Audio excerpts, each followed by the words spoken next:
All right, round one. We've got the choice. We'll play first. Great looking hand.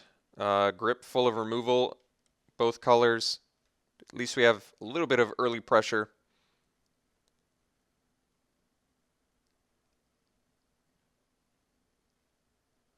Opponent mulligans.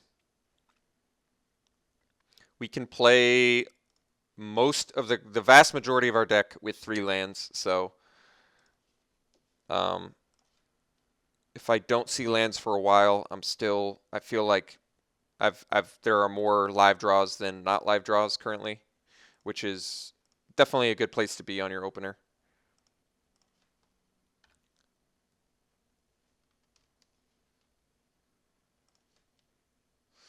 It's actually one of the most ideal draws I think I could ask for, since it's one of the actual morphs I can unmorph the turn following. All right, this is great. This is like perfect. I get to attack into that completely problem free, which is really nice.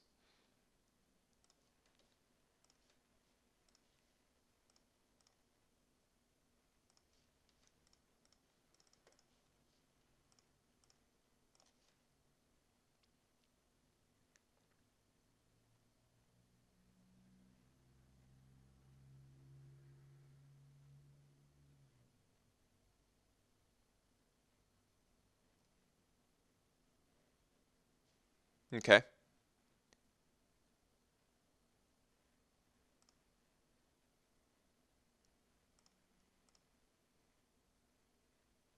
Pretty surprised with the attack there, but I dig it. So now I think we're likely just going to... I feel like my opponent's kind of an exploit deck.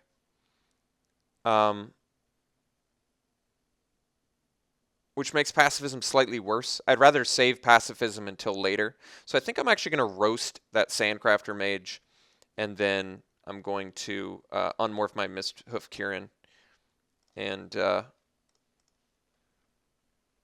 get in for 5.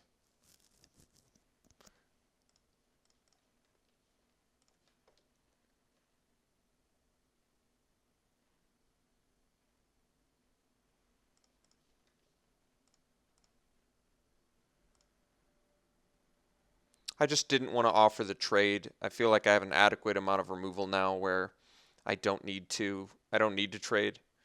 I can also pacify the Jeskai Sage, which is a much better play in my mind because it forces him to exploit. Okay. If I drew a land there, I would have pacified the Sage and then sandblasted the Lotus Path Gen. Now, I think I'm just going to pacify the Djinn and swing with both. At this point, I'm willing to trade a Sage for an Aspirant. He does get to draw a card, but he loses... Well, guess that's debatable.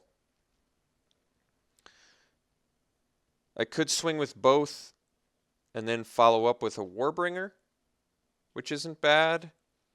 I kind of want to keep my Kieran around. I think that's going to be important. I can swing with both and then Sandblast the Lotus Path Gen. That saves me pacifism for the next guy. I can also pacifism the Sage and swing with the Aspirant. And that doesn't give him a great trade either.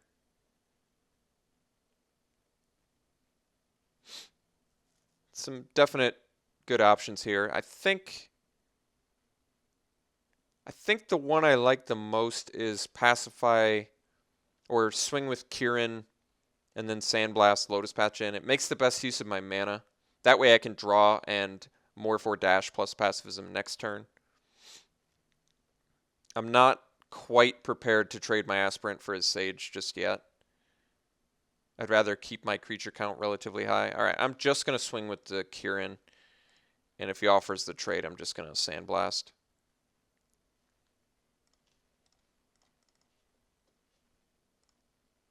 Then we'll pass.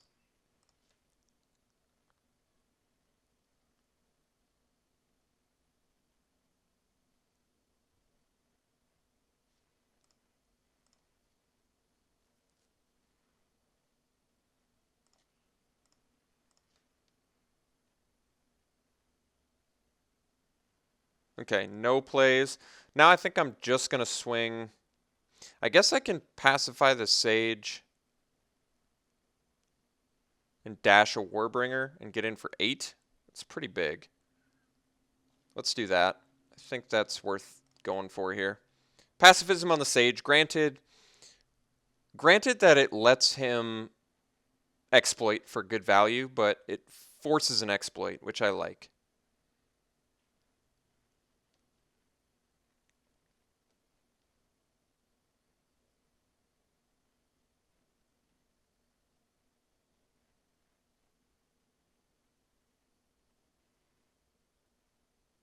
Okay. That I can tolerate. So he's going to give it pro white. So we'll just Megamorph out our Charger, get in with our Flyer.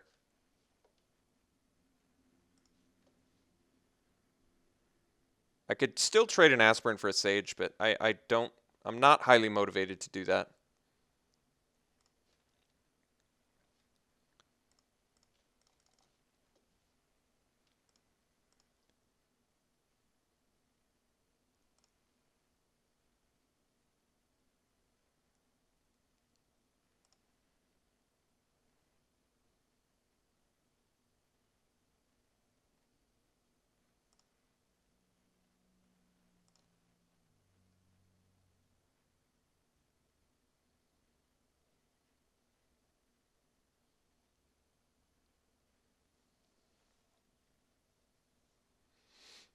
Center Soul is actually really good against pacifism because it's a way at any point in the game to, get out of that.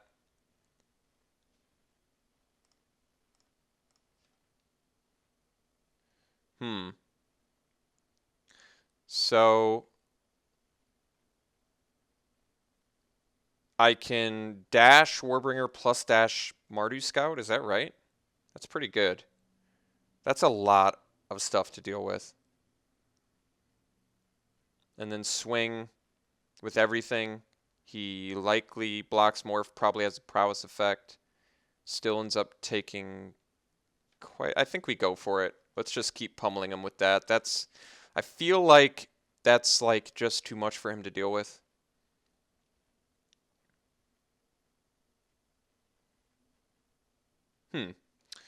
That's interesting. Okay. Didn't even make me do it, which is legitimately interesting. So we're playing against a, blue-white Skies deck. We've got good removal against him. We've got, is there anything I want to sideboard against him? Not particularly. I could see pacifism coming out this match for a different removal spell. Because like I said, Center Soul... Actually, I think there's a pretty good chance he's got Exploit in there. I may just want to cut the pacifism for like a Tail Slash, maybe. Or collateral damage, maybe. Because it hits face too.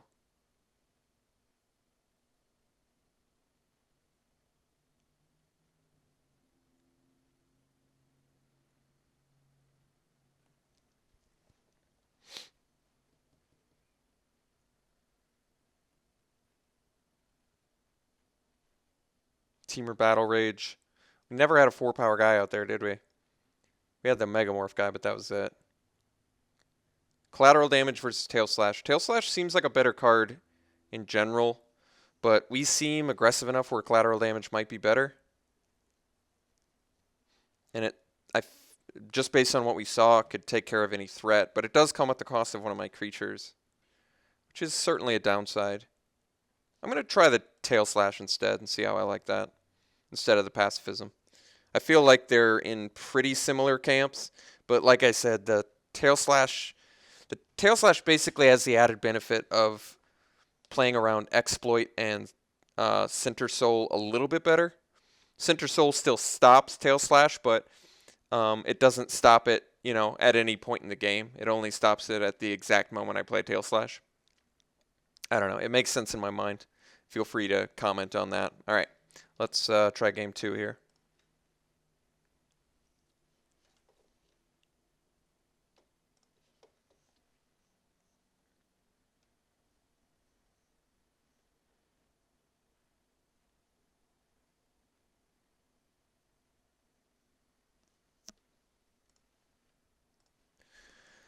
All right. This is a satisfactory hand. We don't have, a turn 2 threat. And there are some, or at least one turn 2 threat we can't play because of this hand. But it's tough to deny a grip full of removal, I would say. So I think we're going to keep it.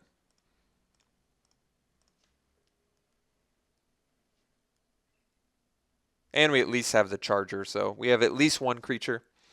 Another removal spell drawn. So add it to the long line of removal.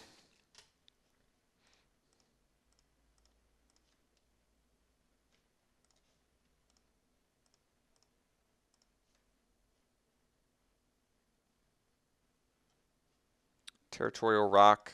You got it.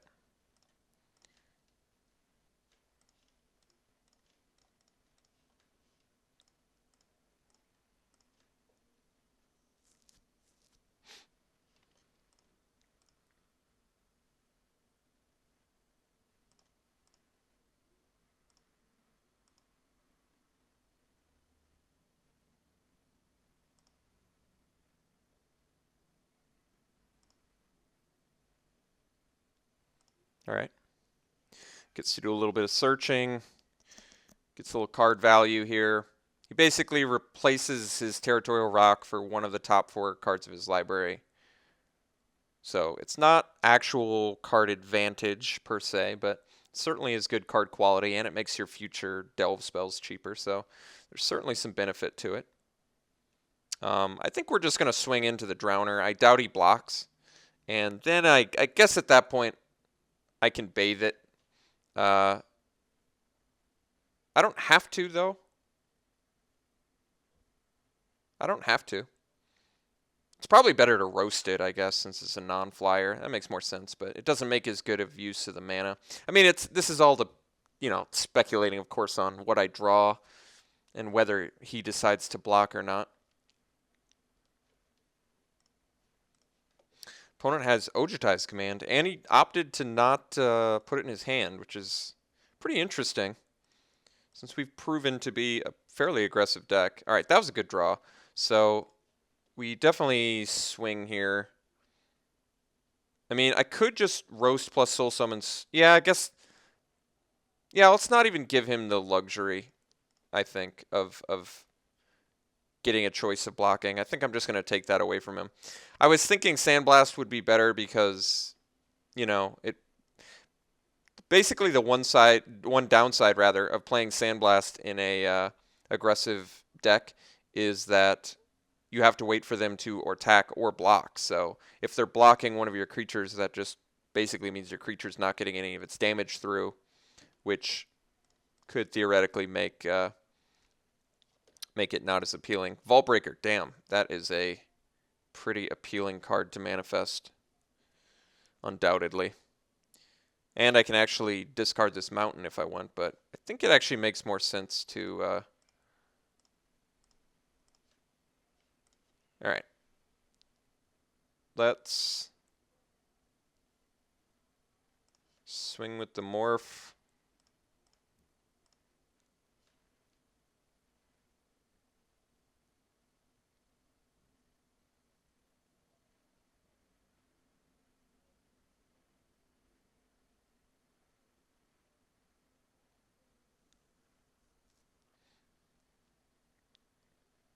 If he doesn't block, I'll still unmorph. 4 damage is 4 damage. Still forces him to deal with the Sandstorm Charger, so feels worth it to me.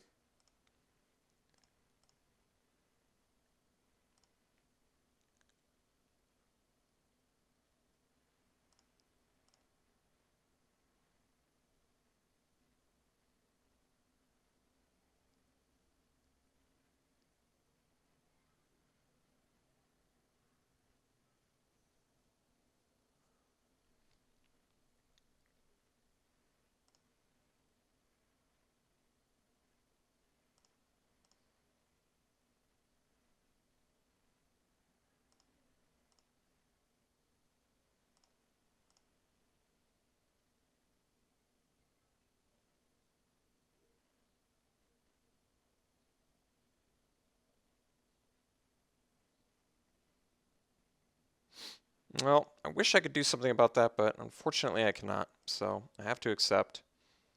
Strong Arm Monk seems like a pretty awesome draw. Um, the issue, of course, being he can attack with the Hidden Dragon Slayer, so I could kill the Dragon Slayer now, but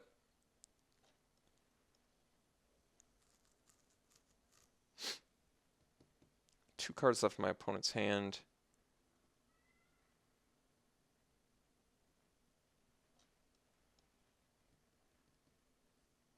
I'm running into that problem again where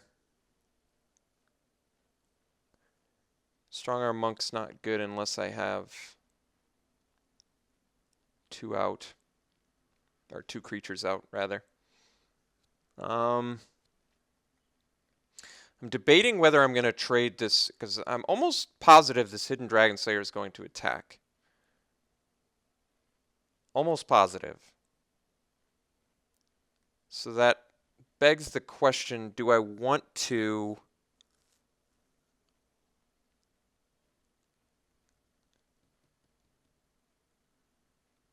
kill it now? Kind of do. It's a really tough spot, actually. It's a really tough spot.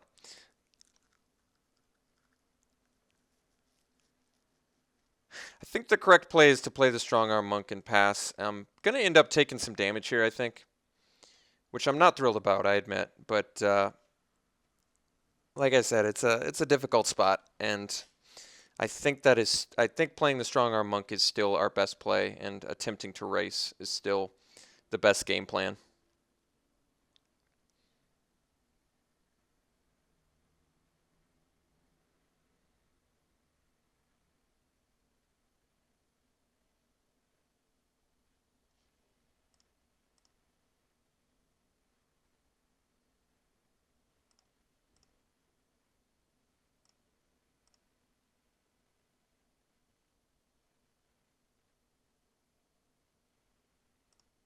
All right.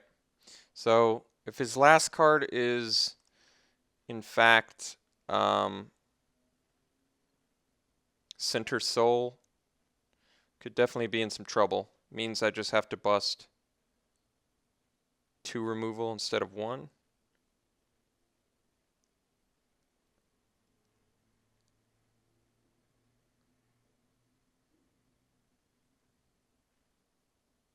I think we bathe the Dragon Slayer to start it off. See if he's got Center Soul.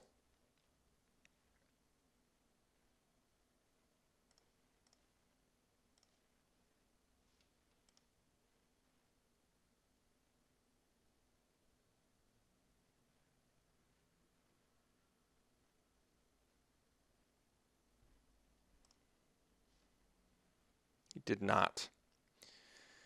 So now I can swing plus Sandblast.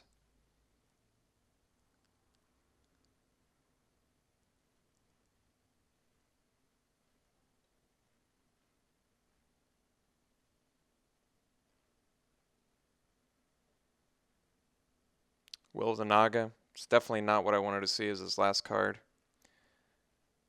Gotta be honest with you. Yeah, it's really not what I wanted to see. All right. Well, that's unfortunate, but it is going to happen. So I guess I have to start, I think, busting Sandblasts on... At this point, I got to kill his flyers. So I'm just going to... I really dislike sandblasting Gen tokens. I got to be honest. That's just not good. But I think we're just going to do it. I really dislike this, but just happen to be in kind of a problematic spot at the moment, so not a ton of luxuries.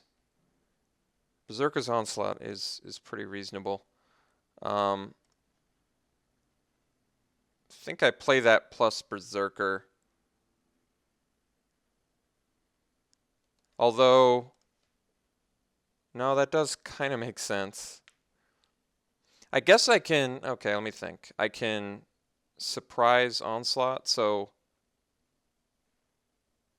I can dash Berserker, get in for 3, but I almost want to, I think I want to keep the, I kind of want to keep the Berserker for the Onslaught. I think that actually equates to more damage if they both get through. So I think I'm just going to cast the Berserker and pass. And this might keep the Student of Ojutai back, which I wouldn't mind. We're still planning on sandblasting the Monk.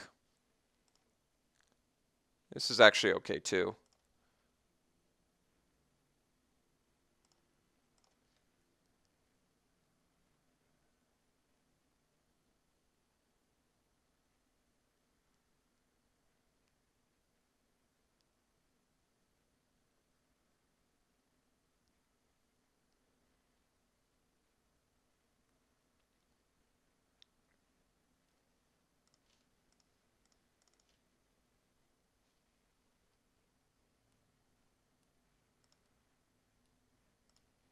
So 2 Sandblasts for his 1 Ojutai summons. That common did some work for him. I gotta admit that. All right, Outrider is certainly good. I think this is just too good of an opportunity to pass up on Berserker's Onslaught, though, so we gotta go for it.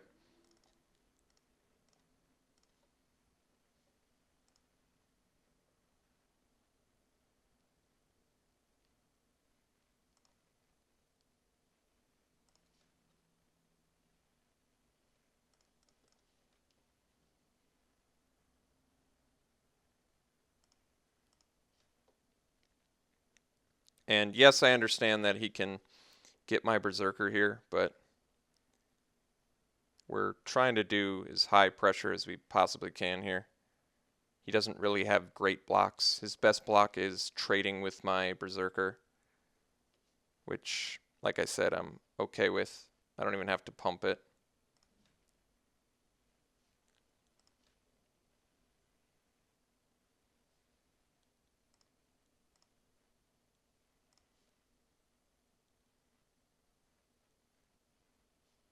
All right.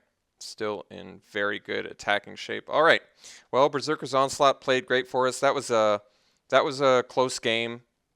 Yeah, that was a very close game. That Hidden Dragon Slayer was almost the bane of my existence for a second time. This card is so good. The funny thing is, no, I was gonna say I've never gotten to play it for value, but that's a lie. I have had a huge play with it before, so it's done good work for me. It's unfortunately it's done more bad work against me. But yeah, Hidden Dragon Slayer, man, what a nasty little card that is. Our deck played really well, and Berserker's Onslaught was everything I wanted it to be. So very cool. We'll see you round 2.